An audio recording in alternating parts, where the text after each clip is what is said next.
Surprise వస్తుందా మరి sound అక్కడ వరకు రీచ్ అవుతారు? వస్తుంది సార్. గుడ్ ఈవినింగ్ అండి. ఈరోజు మనం ఒక స్పెషల్ ట్రాఫిక్ డ్రైవ్ అనేది బెంగళూరు బస్ స్టాండ్లో కండక్ట్ చేస్తున్నాము.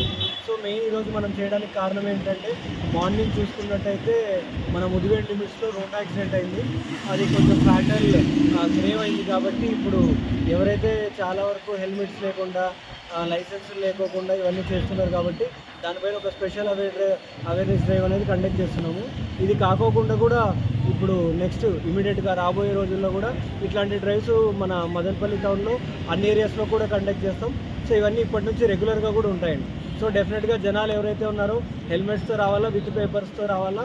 అట్లాంటి టైంలోనే రోడ్డు మీద ట్రావెల్ చేయాలి. లేదంటే మాత్రం కొత్త ఎంబీ చట్టాలు ఏవైతే ఉన్నాయో దాని ప్రకారంగా ఫైన్స్ ఉంటాయి. తాగేసి వచ్చి రోడ్ల మీద న్యూసెన్స్ చేసి పెద్ద సైలెన్సర్లు వేసుకొని వచ్చారంటే మాత్రం డెఫినెట్గా చట్టపరమైన చర్యలు తీసుకోబడతాయి. Thank you.